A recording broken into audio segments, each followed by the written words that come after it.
Boa noite, boa noite. Sejam todos bem-vindos. Eu sou o Rafael. Seja bem-vindo a esse canal, seja bem-vindo a essa noite de estudos.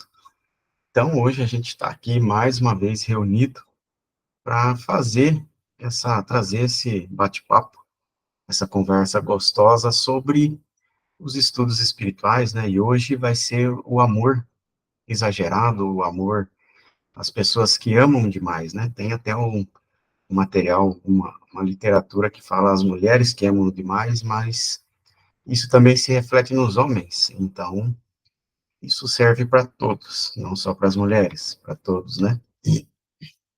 Então, bora lá para nossa noite de bate-papo. Se caso chegar mais alguém aí para fazer um bate-papo, a gente conversa junto e continua o bate-papo juntos. Se não, a gente toca sozinho aqui. Bora lá. Bom, a maior dificuldade do ser humano, né, é a questão do amor, né, o entendimento pleno e claro do amor. O ser humano entende que o amor é aquela parte do gostar da pessoa, do companheirismo, até do sentimento grato, do sentimento de paternidade, mas isso não tem nada, não chega perto de ser realmente o amor que a gente está falando aqui, né? Porque o amor que mais tem relevância, esse seria, na verdade, o amor humano, né? Não seria o amor verdadeiro, amor espiritual. O amor humano é cheio de posses, né? Meu filho, minha esposa, meus netos, meu marido, meus primos e minha namorada, meu namorado, enfim, né? Tem várias pessoas aí que se estipula essa posse, né, desse amor. Quando que o amor espiritual não tem nada disso. O amor espiritual nada mais é do que o amor por todos, né? É o cumprimento do primeiro mandamento. Aliás, do segundo mandamento que Jesus trocou pelos 10, né? Ama teu próximo como a ti mesmo. Que o primeiro ele estipulou como ama teu Deus de todo o seu coração e ama teu próximo como a ti mesmo. Então, a gente sabe que nesse contexto, se a gente não fizer certas coisas para nós mesmos, a gente vai entrar num momento de declínio, né? Porque a gente não está se amando, né? De autocuidado, de autopercepção, de autoperdão, de toda essa questão, né? Então, como que isso se traduz? Vamos lá. Desculpe a garganta aí, que tá meio ruinzinho, tá bem seco. Quando a gente tem o autocuidado, tem o autozelo, né? Aquela parte da nossa vida que a gente se cuida, que a gente se comporta da melhor forma, né? Para que o nosso próprio ser tenha o melhor desempenho, alcance as coisas que, que objetiva ali, tanto fisicamente, ali no plano físico, trabalho, profissão, e assim por diante, quanto espiritual, né? Isso se traduz na forma com que a pessoa se comporta consigo mesma, como ela se ama, né? Por exemplo, uma pessoa que não se ama de forma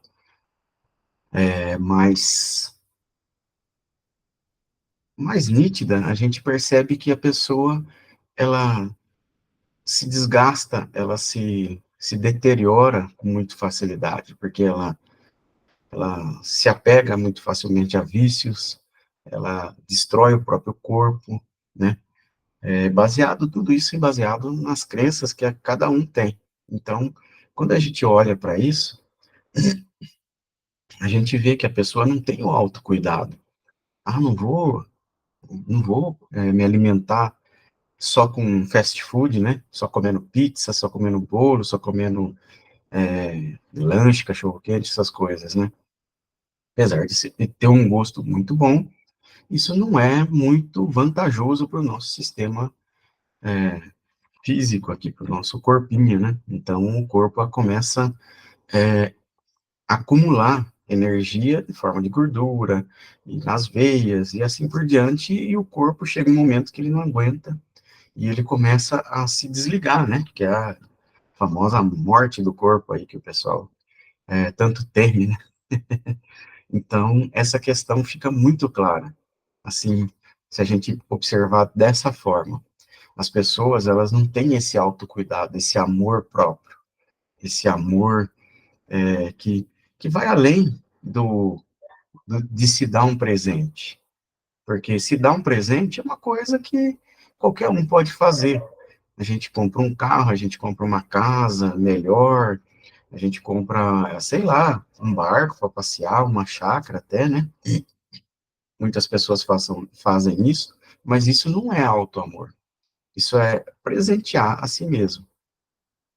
Essas coisas, como elas vêm, elas vão. Elas são coisas extremamente passageiras na nossa vida. O auto-amor é o cuidado consigo mesmo, é o estudo de si mesmo, é a volta de si mesmo para dentro, né? Tem até praticamente todas as religiões têm o contexto de que Deus está dentro do nosso próprio ser. Se Deus está dentro do nosso próprio ser, quando a gente para e medita olhando para dentro, quem que a gente está olhando? Para Deus, para o próprio Pai Celestial dentro do nosso ser, sendo o nosso ser. Então, nesse momento, a gente está voltando-se para si mesmo. O conhece a ti mesmo, né? Que Jesus e tantos outros mestres, cada um a seu modo, explicaram, né? Então, isso também é uma faceta do autocuidado, do autoamor, que as pessoas ainda não aprenderam de forma mais profunda a ter. E isso se reflete nos relacionamentos que a gente tem, amizade, profissional, emocional, no relacionamento romântico, nos paternos e maternos, né? Então, aí a gente começa a entrar numa parte do amor que é muito mais complexa. Se a pessoa não entende que, às vezes, ela tem que se falar, não, não, não vou comer aquilo, porque eu já comi um lanche essa semana, né? Comi uma pizza, saí com os amigos, né? Comi uma pizza. Então, hoje eu não vou me estourar todo, não vou me acabar, né? Ah, o final de semana eu passei, durante a semana eu vou aproveitar e estudar. Vou me dedicar, vou me crescer espiritualmente, profissionalmente e assim por diante. Aí a gente começa a perceber o auto-amor. E isso também é válido para os nossos filhos, irmãos, esposas e maridos, e enfim, todos, né? E a gente começa a entender que o não também é um amor. Também é amor. O não também é amor. Quando a gente diz não ou recebe não, isso também é o amor. Até mesmo quando a vida, por si só, nos dá o não, é o amor. Porque se a gente alcançasse aquele objetivo antes da hora, ou com uma consciência que não está tão preparada, às vezes o nosso tombo, a nossa desilusão seria muito maior. E aí a gente começa a observar todas essas facetas, né, do amor em equilíbrio, do amor em desequilíbrio, e aí a gente chega nas relações entre as pessoas, a gente começa a entender por que que as relações entre as pessoas são muito falhas, né? Então, nesse sentido, porque nesse contexto, o que que ocorre? As pessoas focam só no bem-estar, entendendo que o amor é só a parte do bem-estar. Nem sempre é isso. O amor também é a parte da aspereza, do trabalho, da parte ruim de ter que acordar de madrugada para cuidar do nenê, sentir o cheirinho do cocô do nenê, né? Tem toda. É claro que para uma mãe, para um pai, isso ainda nem é tão ruim. Mas para uma pessoa que está de fora, é uma coisa, oxe, mas esse negócio aí, esse nenê tá meio estranho, né? Fazendo uns cocô fedidos, não sei o que lá, né? Então a gente começa a perceber todas essas relações e o quanto essas relações externas e interna são parecidas. Porque, por exemplo, se eu não respeito o meu próprio corpo, que é o templo de Deus, não respeito a minha própria mente, que é o templo de Deus, preenchendo ela com coisas fúteis, com coisas somente banais, e o meu corpo, da mesma forma, como que eu vou respeitar os meus irmãos? Então, aí a gente entra num ponto muito importante desse entendimento, porque até aí está muito claro, né? Eu não estou me respeitando, eu não tô, se eu não me respeito, eu não consigo respeitar os outros. Mas entra num ponto, agora a gente vai entrar num ponto bem mais complexo. É o amor exagerado, o amor desequilibrado, aquele amor que a pessoa não entende que o outro também tem que crescer. Um exemplo disso assim, bem, não sei se alguém já presenciou isso, mas na minha época de escola eu já presenciei isso algumas vezes, né? Alguns pais de alunos, eles tinham o costume de, de ajudar os filhos, não ensinando na escola a matéria. Vamos pegar aqui, você está com dificuldade de matemática, vamos refazer os exercícios, vamos fazer alguns outros.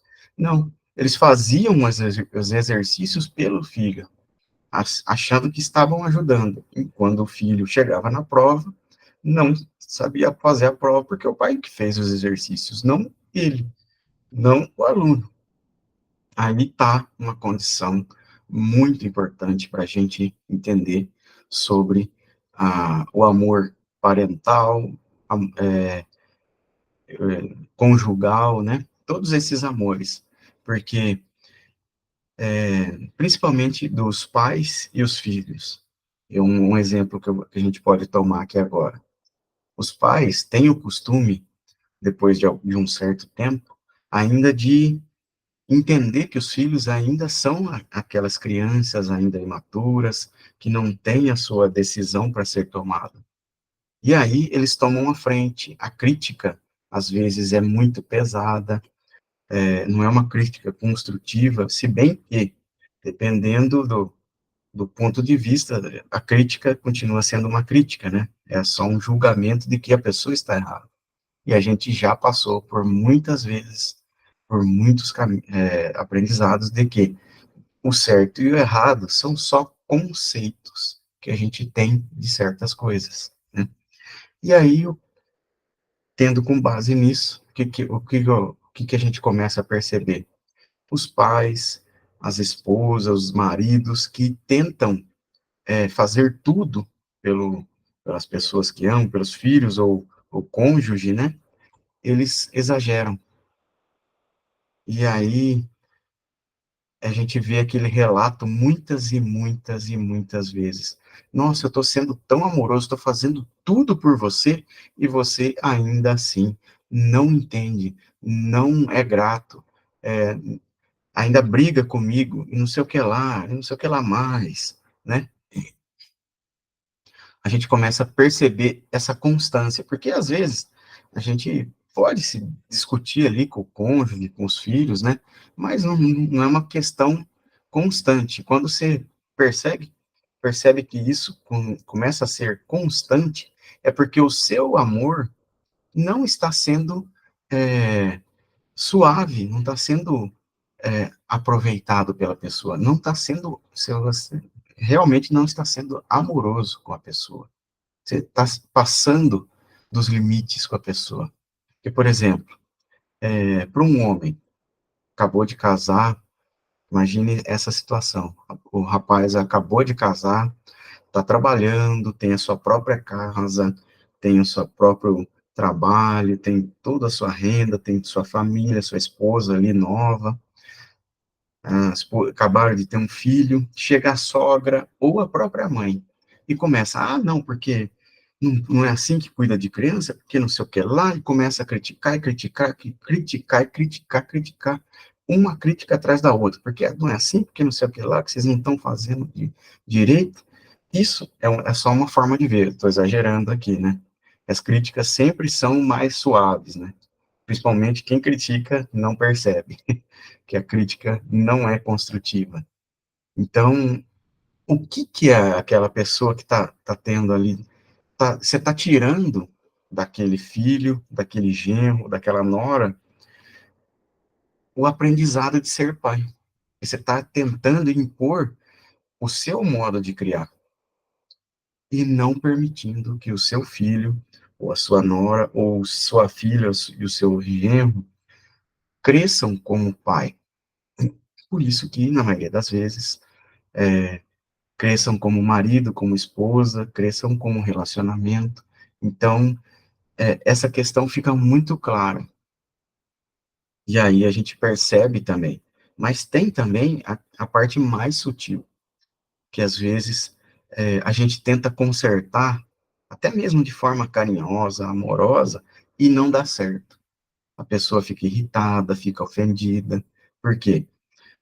Você, caro estudante, caro amigo do caminho espiritual, já vem do caminho aí, já sabendo que não há sobre a terra um homem que precisa, um só ser que precisa ser curado, que precisa ser, ter sua moral melhorada, aumentada, que precise ser enriquecido, que precise ser nada. Nada, nada, nada, nada. Aquele momento em que você enxerga o erro no seu irmão, no seu filho, no seu marido, na sua esposa, e tenta consertar, você está passando dos limites. Porque o que, que é o trabalho do caminho espiritual? Enxergar a verdade por trás da ilusão. Esse é um trabalho difícil, porque muitas vezes a ilusão é o filho, ou o marido, ou a esposa, seja lá o quê, que está tropeçando e não está entendendo a lição da vida. O nosso papel é, se a pessoa pedir ajuda, estou de boa, eu ajudo, e a ajuda tem um limite também. Ela não pode ultrapassar, eu não posso ir lá e fazer tudo pela pessoa, senão ela não aprende. É a mesma situação do, do, do aluno na escola. Se a mãe for lá e fizer a lição de casa do aluno, ele vai chegar na prova e não vai saber fazer. Então, aqui a gente tem a mesma situação, por isso até que eu usei a situação do aluno, né? Porque a gente chega nesse momento quando a gente percebe que o nosso esposo, nossa esposa, está tropeçando, a gente tem aquele ímpeto de corrigir, de ir lá e ensinar. Então, e isso nada mais é que nada mais tem, aliás, nada mais ocorre que o efeito contrário. Por quê? Quando a gente faz esse movimento de querer corrigir, a gente já enxergou o erro, já confirmou o erro, já aceitou o erro naquela pessoa. Então, é tudo o contrário do que a gente já estudou. Olha que grande que é isso. É difícil uma pessoa aceitar que ela não deve corrigir a pessoa. Se a pessoa não pedir, esse é o maior trabalho nosso. Continuar vendo a verdade por trás da ilusão.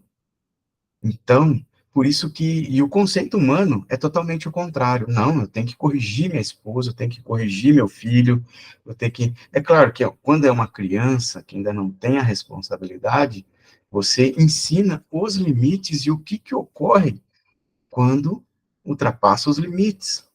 Aí a pessoa entende. Mas se você não se ama, para pensar, se você não se ama, se não se cuida, qual que é o exemplo que você está dando para o seu filho, para sua filha, para o seu marido? Ah, não se cuida, por que que eu vou? Ela não quer estar, não está se cuidando aqui, né? Por que que eu vou me cuidar? Então, esse é o contexto do estudo de hoje, né? É a gente observar que mesmo o ama teu próximo como a ti mesmo é uma das lições mais difíceis justamente por isso, que o conceito humano é que a gente tem que corrigir, tem que pregar fogo, tem que criticar, tem que falar, ó, mostrar o erro, não sei o que lá. Isso se impondo. Mas no trabalho espiritual, a gente já aprendeu que não é esse o caminho, que a gente tem que olhar através da ilusão, porque senão a gente reforça a ilusão. A gente está entrando em combate, lutando contra a ilusão. E a luta nunca rende nada, né? Nunca tem um lado vencedor. É claro que por muito esforço, por muita força de vontade, a gente pode conseguir ali melhorar brevemente a condição da pessoa, mas isso não vai durar porque a pessoa não aprendeu o caminho. Ela não teve, como a pessoa está ali corrigindo antes mesmo dela ver o processo do que ocorreu, do resultado, o que ocorre? A pessoa não aprende tudo. Então, ela vai lá, você tem um filho que tem o costume de gastar demais. Ah, ele ganha 3 e gasta 6. Puta, não dá certo, né? Você vai lá e empresta o dinheiro para ele. Ah, daqui 3 meses ele pagou, conseguiu te pagar. No próximo mês ele, vai lá, gasta 6 de novo, se não 8, 10. Mas espera aí, eu já mostrei para ele que não é assim. Você vê que o comportamento é recorrente. Então, principalmente para nós, estudantes do caminho espiritual, observar essa correção, que nada mais é do que um julgamento. Eu julgo que meu irmão está errado, que ele está no caminho fora do caminho espiritual. Sendo que todo caminho escolhido, mesmo até aquele mais áspero, também é o caminho espiritual. Então, quando a gente vê o nosso filho, nosso irmão, nossos cônjuge, seja lá quem for, tomando um caminho mais áspero, esse é o caminho espiritual. E só está tomando aquele caminho por ignorância do próprio ser, ignorância do, do caminho do equilíbrio. Então, ele vai entrar num caminho de desequilíbrio, quebrar a cara sozinho ali e depois voltar. Esse é o padrão de aprendizado.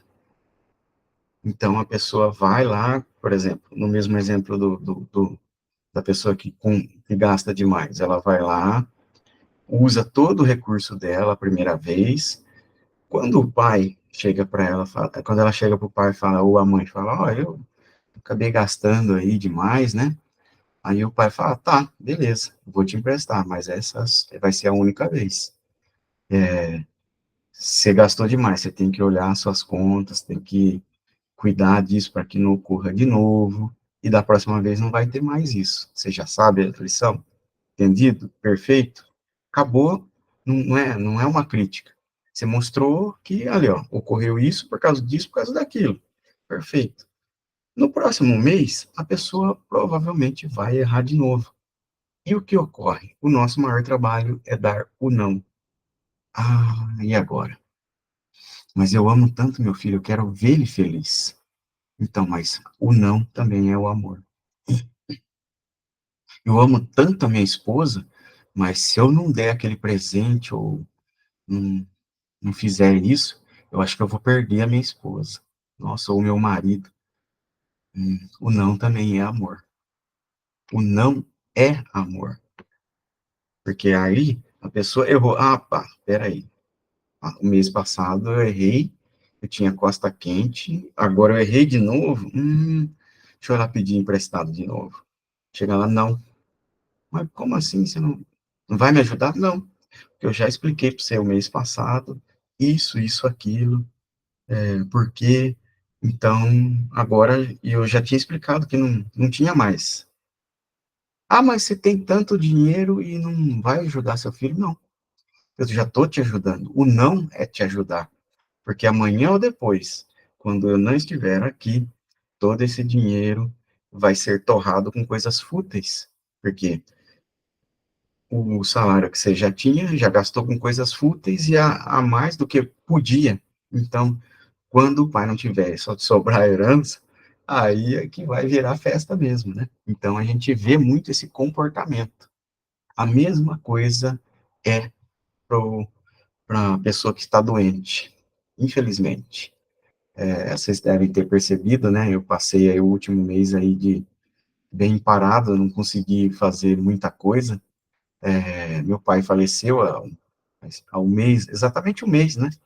Aí, dia de hoje, dia 26, faz um mês aí que ele faleceu, né? Então, eu, essa foi a minha lição que eu aprendi com meu pai. O que que ocorria? Ele, por ter sido uma pessoa muito sofrida, ele só recebia carinho, só recebia amor quando estava doente.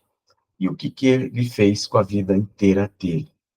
Buscou tornar-se um doente, através do cigarro, da bebida, de tudo isso. Todos esses vícios, esses comportamentos autodestrutivos eram para ter atenção. Tudo isso era para ter atenção. As pessoas é, esquecem que a consciência é que molda o corpo. Então a pessoa vai lá, fuma, vai lá, bebe, vai. O corpo, mesmo sendo templo de Deus, ele é ele é um instrumento, mas não é um negócio aqui que ele é cíclico. Ele passa por períodos, ele não é feito para durar indefinidamente. Então, se a gente não cuidar bem dele, ele vai se desgastar, porque ele tem a energia, tem todas essas questões espirituais ali por trás, né? Como a gente ainda não sabe repor a energia espiritual, como se fosse uma criança para ficar ali, ó, pá, 100%, então a gente se esgota fácil, a gente se estressa fácil, então a gente começa a perceber todo esse cansaço, as rugas, o cabelo branco, tudo isso, né? E ali com meu pai eu percebi que era isso. Por muito tempo ele se autoflagelou para que tivesse atenção. Até a minha adolescência ali, quase a fase de adulto, ele bebia muito e fumava muito, se autodestruindo de uma forma avassaladora. Foi o que ocorreu agora no final desse mês passado, onde o corpo dele não aguentou. Ele teria provavelmente aí mais uns 10 a 15 anos aí de vida e uma vida de vida aqui no corpo físico e uma vida com muito mais qualidade. A minha mãe, ela não passou por esse mesmo processo, então ela tem uma saúde melhor, tem uma disposição melhor. E o meu pai, eu vi ele definhar na cama, por causa do abençoado do cigarro ali, né? É abençoado porque é Deus ali, só que o uso irrestrito e de forma só recreativa fez com que ele se autodestruísse por causa disso, né? É a mesma coisa com a comida. Se a comida for o processo de alimentação, me saciei, perfeito, estou alimentado, não, mas agora eu vou comer, eu tô com fome ainda, eu vou comer uns 2 lanchão daquele, ó, vou ficar com a pança assim, que tá até aquela dura assim na barriga, que você não consegue nem respirar direito. Aí o que que você tá fazendo? Exagerando. Isso é um auto-suicídio, é um suicídio à prestação, porque você tá jogando a mais do que o seu corpo precisa para ele trabalhar com aquilo. A mesma coisa ocorre com uma máquina. Uma máquina, um carro, um, um avião. Se você não cuidar do avião certinho, ele vai até funcionar ali por um bom tempo, mas se você não der manutenção, se você não pôr o combustível e o óleo na medida certa, ele vai funcionar por um tempo, mas vai chegar um momento ali que ele pifa, porque não está sendo cuidado, então desgasta uma peça aqui a mais, desgasta a outra ali, e o desgaste dessa peça força uma outra, e assim por diante. Então, todo esse contexto de amor, de auto-amor, de autoanálise, tem essa questão, porque a gente, no final das contas, a gente ama demais as pessoas e quer que elas tenham essa mesma alegria, quer que elas tenham esse mesmo entusiasmo no caminho espiritual. E sendo que essa etapa do caminho espiritual é para a gente, não para eles. Então a gente começa a observar dessa forma também, porque aquele irmãozinho que está ali na situação de rua, é uma situação que vai levar ele a entender o uso o processo do fluxo da graça, do, de toda a riqueza física e espiritual. Porque se ele não passar por aquilo, ele não entende o que é. Todo mundo, enfim, todos nós, todos os seres infinitos desse universo passaram por momentos de escassez para entender o que é escassez. E como a gente está ainda na dualidade, a gente passa por momentos de escassez e momentos de riqueza muito grande, tanto espiritual quanto é, física, aqui, financeira, né? Emocional e assim por diante, né? Então a gente passa por esses extremos, a gente vê todo o caminho espiritual na dualidade, ele é pautado por extremos. Alegria, tristeza. Ah, nasceu um filho, alegria extrema. Morreu meu pai ou minha mãe, uma tristeza extrema. Então, a gente passa por esses extremos para aprender. Claro que, no contexto humano, a gente se prende às aparências. Por um lado, as pessoas que estão passando por um momento difícil, ali por uma lição mais áspera, se prendem no conceito de que aquilo é impossível de sair, que não sei o que lá, sendo que, se ela toma aquilo como um aprendizado, ela passa um período, né, naquele aprendizado e já sai daquilo, porque aprendeu, né? Se ela não ficar lutando contra o aprendizado, né? Ah, eu tô aqui eu tô sem emprego. Ah, mas eu vou ficar reclamando, eu vou ficar brigando, eu vou ficar fazendo escarcéu.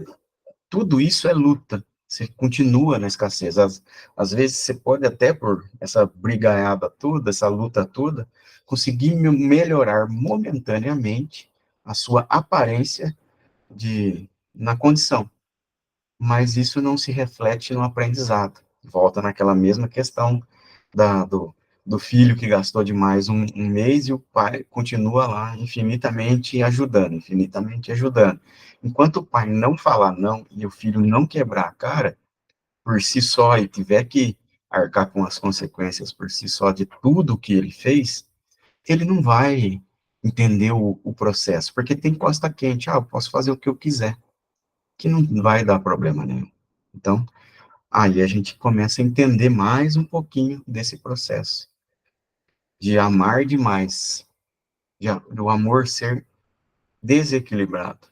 E isso também se reflete nos nossos filhos, no comportamento deles,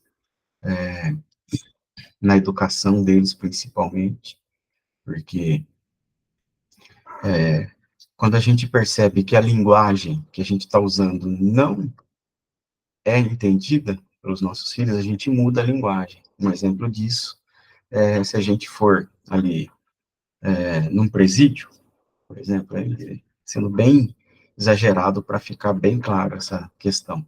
Se a gente for num presídio e começar a ser bonzinho com todo mundo, o que que vai ocorrer? O pessoal vai fazer a gente de gaiato, vai passar a perna, vai aproveitar, vai montar nas costas, vai te fazer de escravo. É o que ocorre muitas vezes hoje em dia com as esposas, com o, a, as familiares aí que às vezes abusam dos avós, né, no, no autocuidado dos netos, né, a gente percebe esse comportamento. Então, se eu for com a linguagem do amor, mesmo que eu for equilibrado, mas não o suficiente, mas se eu não for ali, por isso que o Joel, Jesus e o Joel batia tanto nessa questão de ser manso como a pomba, mas esperto como a serpente. Opa, peraí. Ele ainda, aquele irmão meu, eu sei que é Deus, mas ele ainda não sabe disso. Ele ainda está na condição de humano. Ele ainda está achando que ele é um humano. Então, se eu for lá, muito bonzinho, oh, tadinho, olha que fofinho, que coisinha linda, ele vai pregar o rei, você vai tentar te passar a perna. Então, essa linguagem não funciona. Por isso que tem que se ser mais sério. Quando você vê um advogado indo no cuidar de um, defender um preso, ele é uma pessoa séria, ele é até meio sisudo até, porque ele sabe que se ele não for, o cara que ele vai defender vai ser o cara que vai agredir ele. Então, uma coisa é a gente saber a linguagem que a gente vai precisar usar. Meu filho não entendeu. A linguagem que eu vou precisar vai ter que ser um pouco mais áspera com ele. Porque eu ensinei para ele que não poderia gastar, não poderia torrar tudo de uma vez, que ia chegar no final do mês ele não ia ter como comprar, fazer a compra da casa, os alimentos e tudo mais, pagar as contas, né?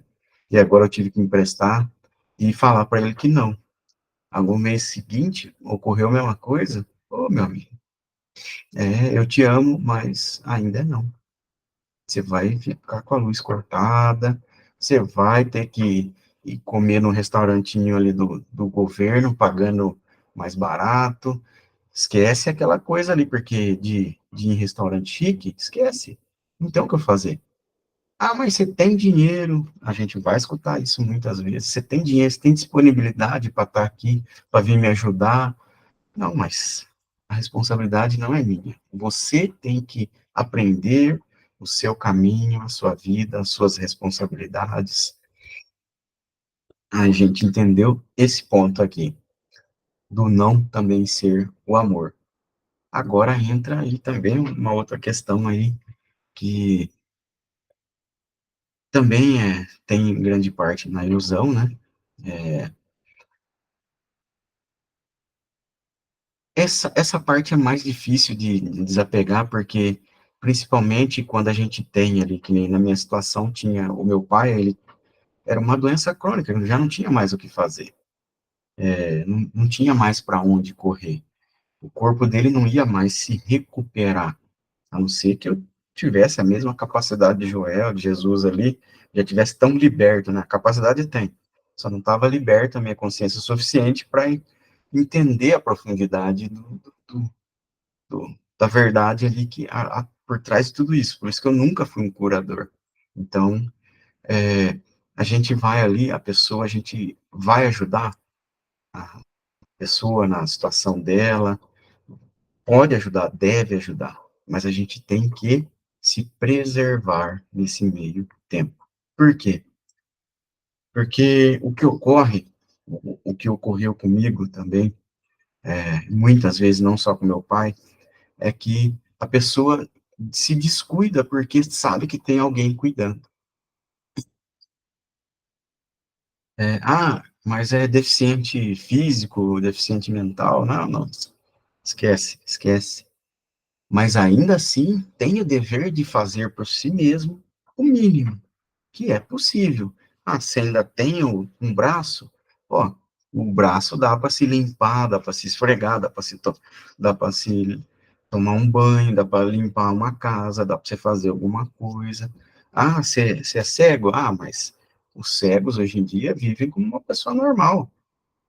A pessoa de síndrome de Down vive como uma pessoa normal.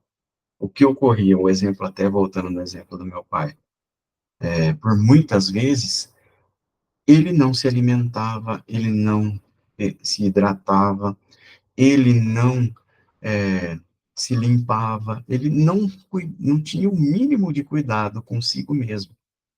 Então, para quem chegou a conhecer ele pessoalmente, ele parecia uma aquela das pessoas da Somália que passa fome, porque ele era muito magro, muito magro.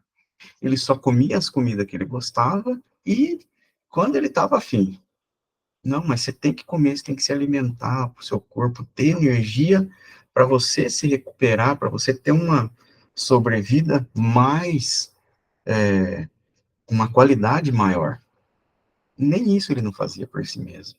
Então, muitas vezes a gente não entende o porquê da pessoa estar naquela situação de estar. E isso é reflexo da falta de autocuidado que ele sempre teve. Porque ele entrou na bebida, que uma pessoa que, vou beber, vou tomar uma cerveja, não tem nada, não tem problema nenhum, né? Mesmo nós aqui do caminho espiritual não tem problema nenhum tomar um quentão na festa junina, se divertir, não tem problema nenhum. Só que ele vivia em função disso. O vício virou a vida dele. Porque ele não tinha um comportamento de aquela crença de que o trabalho é para dar prazer, a vida em família dá prazer. Então, o único prazer que ele tinha era com os amigos no bar, bebendo e fumando. Então, quando ele percebeu isso, já era um pouco tarde. Então, o corpo já não aguentava mais esse estresse todo, e todo aquele reflexo de crenças, de autoflagelo, de não cuidado, de tudo isso, continuou, porque ele não se cuidava, ele não tomava os remédios se não ficasse no pé, às vezes ele fingia tá ruim, porque ele queria atenção. Muitas vezes eu, com a minha mãe, passei as noites em claro, ali sentado naquelas cadeirinhas de plástico, no hospital, porque ele estava se sentindo mal, mas por que ele estava se sentindo mal? Ele não tinha tomado remédio durante o dia, no horário certo, no prazo certo, na quantidade certa. Depois, no final do dia, ficou ruim, e aí, quem que tinha que ficar lá com ele a noite toda? Então, por isso, muitas vezes eu esquecia de fazer o trabalho aqui, nos últimos dias eu até esqueci de abrir a sala com vocês, que estava tão pesado, tão exaustivo, que eu nem lembrei de abrir a sala, eu não lembrei de postar nada, simplesmente fiquei, e logo depois, alguns dias depois ali, ele acabou falecendo, né? Resultado do próprio caminho que ele escolheu, né? É triste falar isso?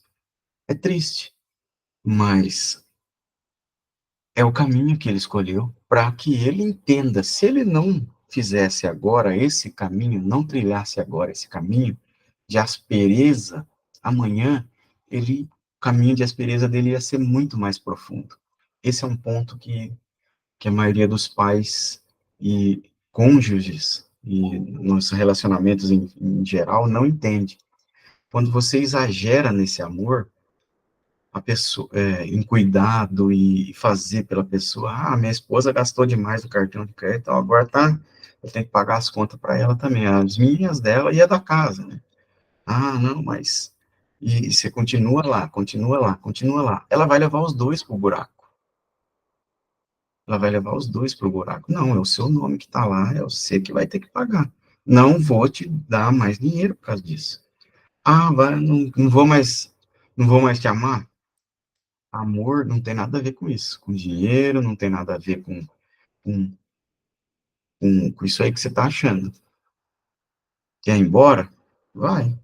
Você vai embora, ainda vai continuar sozinho, ainda vai ter que pagar a pensão do caso das crianças, que eu vou ficar com as crianças. Você quer mesmo? Então vai. O abandono da casa é seu. A casa aqui não. Então, essa aparência de dureza que a gente vai dar, nesse momento, ensina a pessoa o porquê desse caminho ser áspero.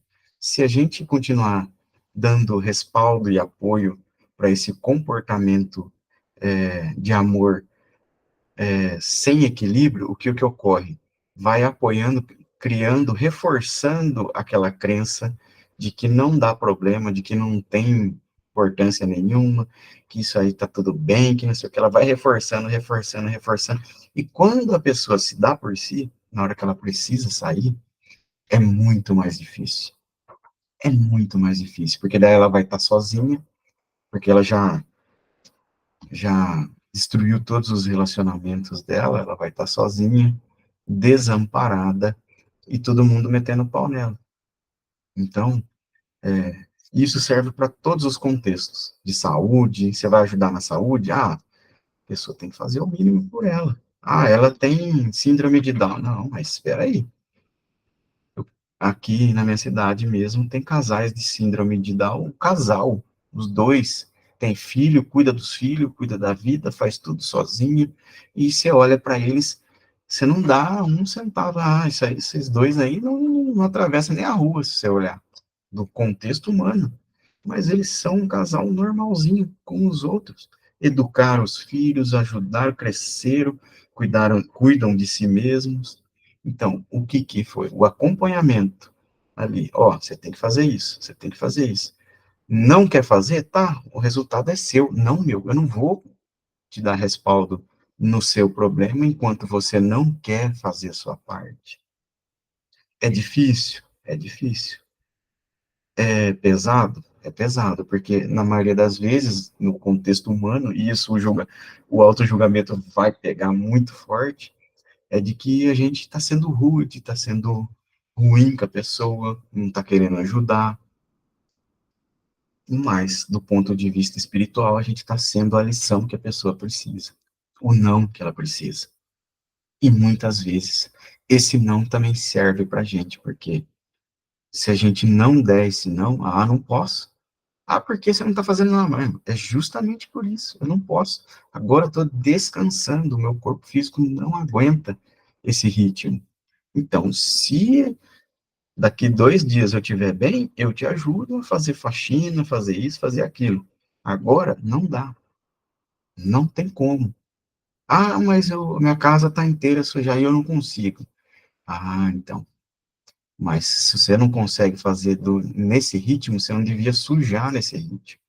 Se você não consegue pagar nesse ritmo, você não devia gastar nesse ritmo. Então, a responsabilidade ainda é sua. Então, a gente vê que o amor em equilíbrio, na maioria das vezes, é o não. O difícil não. Para as mães, o difícil não. Principalmente para as mães.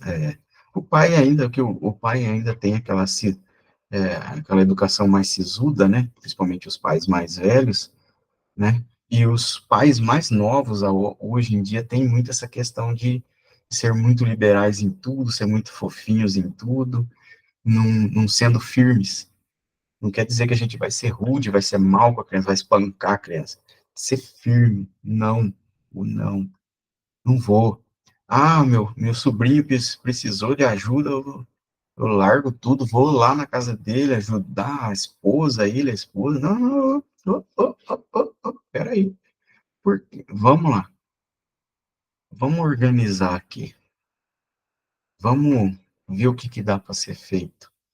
Ó, a gente precisa fazer isso, isso, isso, isso, e vocês, a sua parte é essa. Deixar que a pessoa se encarregue da sua própria parte. Porque mesmo aqui, com todas as dificuldades, a gente vai aprendendo, vai crescendo. A gente não vê por si mesmo que, mesmo com todas as nossas dificuldades aqui, no mundo em geral aqui, a gente ainda tem que crescer espiritualmente. O mundo não vai parar porque, agora que eu estou no caminho espiritual, o mundo vai esperar todo mundo vai ficar gente boa comigo porque eu preciso crescer espiritualmente.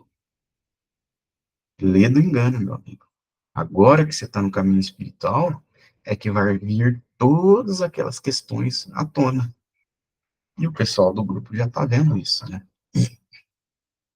Porque muitos de nós do grupo estão agora onde a gente está tendo as mais profundas percepções da verdade, são os momentos em que a gente está tendo as maiores catarses, as mais complexas e mais cabeludas catarses que estão aparecendo.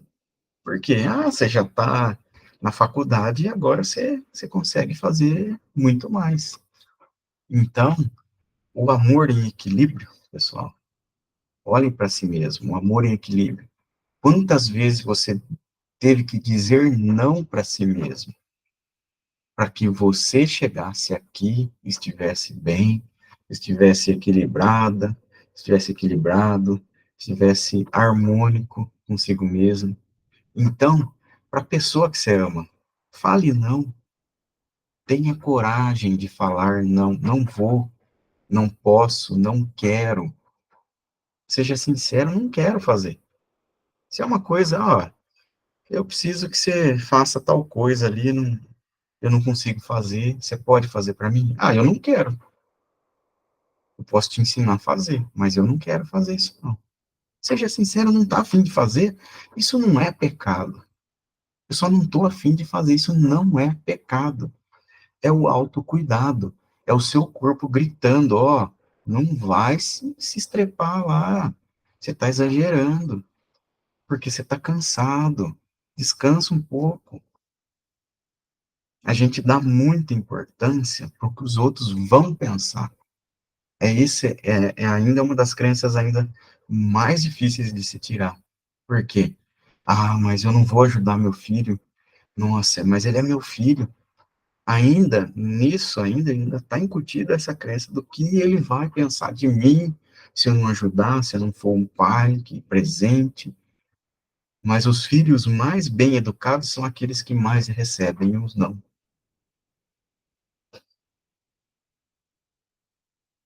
O não é que a gente precisa, na maioria das vezes. O não da vida, o não dos nossos pais, o não dos nossos cônjuges. Ah, chega lá, a sua esposa chega, ah, nossa, meu amor, vamos lá numa festa que não sei o que lá, vai ser linda. Ó, eu sei que a festa vai ser linda, vai ser maravilhosa, mas eu não tô com ânimo para ir. Tô cansado, tô isso, tô aquilo. Seja sincero, não tô bem para ir. Porque senão você vai, fica com cara de, daquele cara de nervoso lá, com cara de bunda para tudo quanto é lado, sendo bem sincero, né, sendo, usando um linguajar bem chulo, fica com cara de bunda lá, vai atrapalhar a diversão dos outros, a sua, da sua esposa, ou se não vai encher a cara porque quer fugir do estresse, vai criar uma outra crença, então, seja sincero consigo mesmo. Seja sincero, seja corajoso consigo mesmo nesse momento e olhe para si mesmo. Tá, tô cansado, não tô com ânimo para fazer isso. Será que é o momento de eu fazer isso? Será que é para mim fazer isso para essa pessoa dessa forma, do jeito que ela quer? Porque como que a gente ajuda as pessoas? Ensinando não é dando peixe, ensinando a pescar. Esse ditado é mais velho que andar para trás. Ensinando a pescar. Então, meu amigo, eu não vou te dar a solução. Não vou solucionar o problema seu. Não vou, esquece. Eu não vou lá limpar a sua casa. Eu vou falar, olha, usa esse produto aqui, essa vassoura que é melhor, esse aspirador que é mais leve, e se vira. Você não nasceu quadrado, meu amigo. Você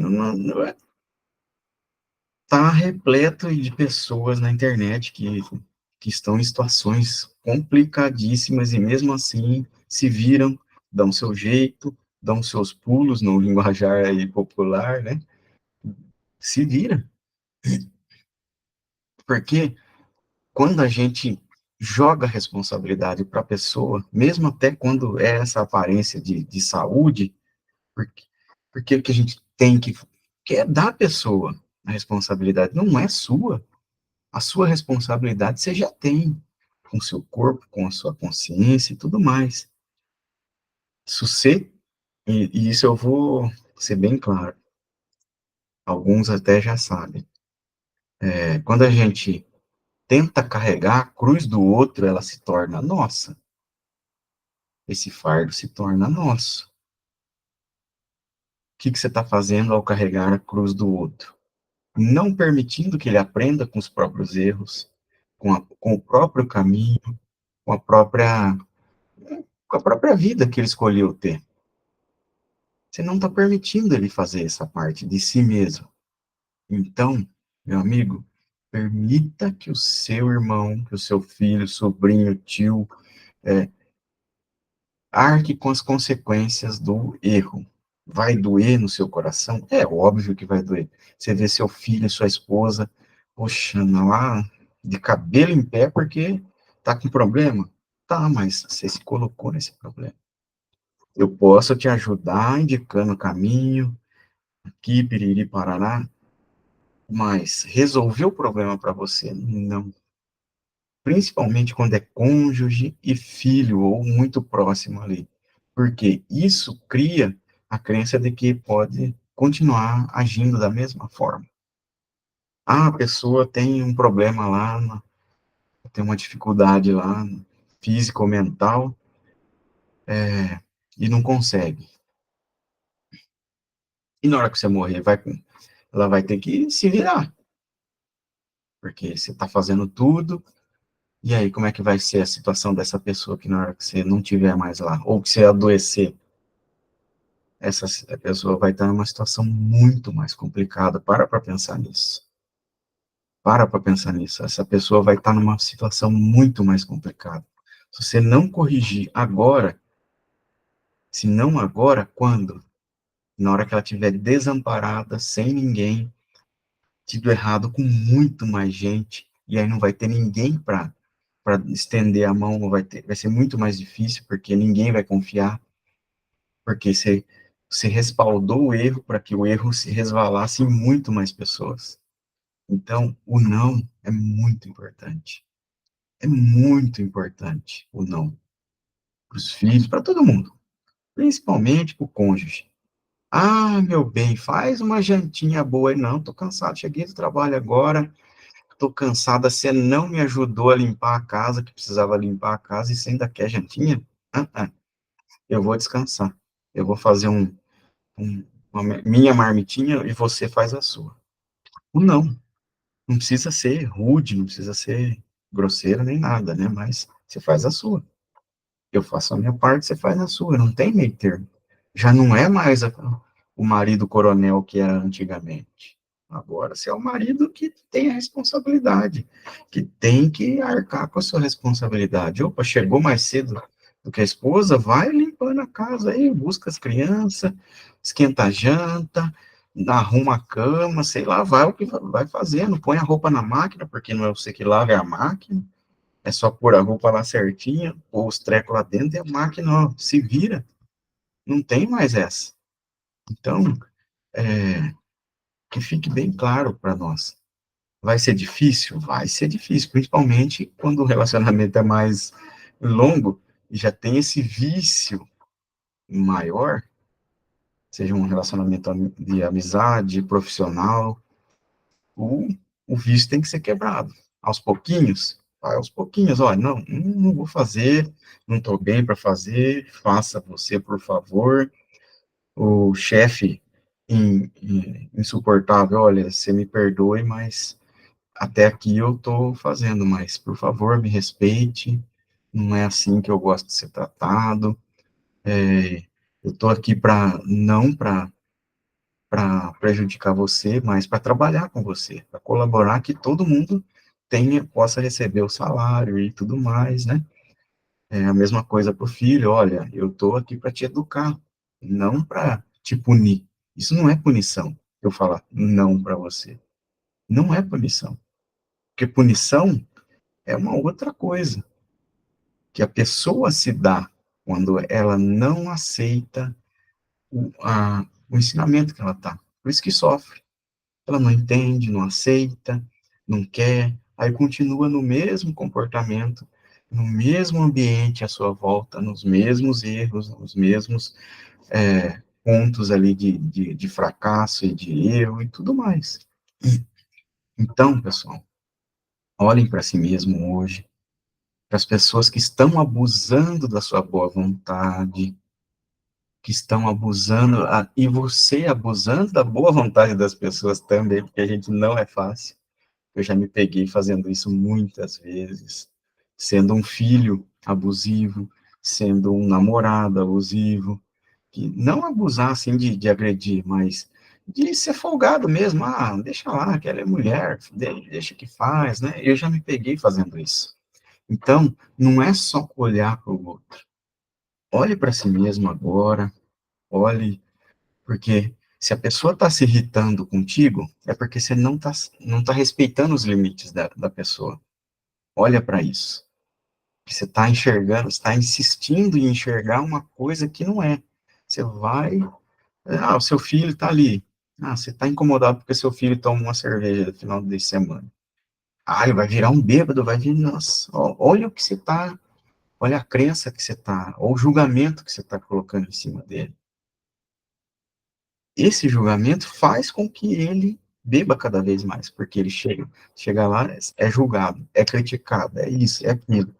Aí ele vai chegar uma hora que ele bebe para esquecer, chega uma hora que ele bebe para não ter que te ouvir, e nisso vai criando, aí ele foge um pouquinho, né, nesses momentos de bebida mais profunda, de, de, de, de embriaguez mais profunda, fugindo, ele percebe que foge e cria o vício cada vez mais profundo.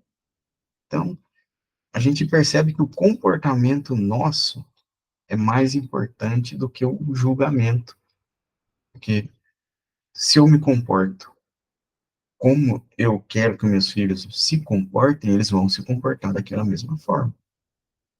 A minha esposa também. Ah, não, mas esse, não, gastei demais, ó, meu bem. Eu te amo, você é a mulher mais linda da minha vida, é você e a nossa filha, os nossos filhos, mas isso não tá certo, você vai ter que pagar. Eu te empresto dinheiro, mês que vem você vai ter que ir pagando, nem que for uma prestação, não quero nem saber. Você não aprender, não é assim. Não é torrando, não é tendo esse tipo de atitude que vai. Principalmente o cônjuge também é outro relacionamento muito difícil de lidar nessa questão, porque tem muito a crença de perder, de abandono, de a pessoa, de traição, essas coisas. Aí é uma escolha. O seu bem-estar, o seu equilíbrio, ou a pessoa ou continuar dando respaldo para a pessoa errar. Aí são questões muito importantes, né? Porque a gente, você gosta da pessoa, ó, tentou uma vez, tentou outra, tentou outra. Você viu que na segunda já não tá, meu amigo, ó, assim não vai rolar, você fica no seu canto, porque a gente percebe que não tem aquela questão de comprometimento. Se você tentou ali ajudar a pessoa da forma certa, dando um não, ó, não posso te ajudar. Ah, mas seu dinheiro tem, mas não vou gastar com isso. Porque senão amanhã você vai torrar de novo. Ah, mas foi uma emergência, ah, precisei comprar 2.000 reais de remédio para as crianças. Ah, opa, não, aí é outra situação. Ah, mas você comprou 2.000 reais a mais aí do seu salário em roupa, sapato. Ou o marido foi lá e comprou videogame, mas você precisava do videogame? Não, é uma coisa. Não, podia esperar, juntasse aí 100, 10 reais aí, 50 reais por mês, para depois comprar no final do ano. Mas agora, gastar a mais do que pode? Não. O mesmo vale para os dois, né? Porque hoje em dia os homens gastam com brinquedo e as mulheres também. O brinquedo das mulheres é roupa, maquiagem, o brinquedo dos homens é carro, bicicleta, essas coisas, enfim, né? Cada um vai ter os seus gostos ali, né? Então a gente começa a olhar para as pessoas à nossa volta, com esse carinho a mais, sabendo que isso é amor, que esse não é amor, sabendo que respeitar os próprios limites é mais importante do que tudo que a gente já fez aqui no planeta, porque a gente está sendo o caminho da pessoa correto, e não o caminho de desvio, para afundar a pessoa mais ainda na crença. Então, por hoje é isso, pessoal. Uma boa noite. Espero que tenha aquecido os corações de todos vocês, que tenha chegado a mensagem conforme a necessidade de cada um, né?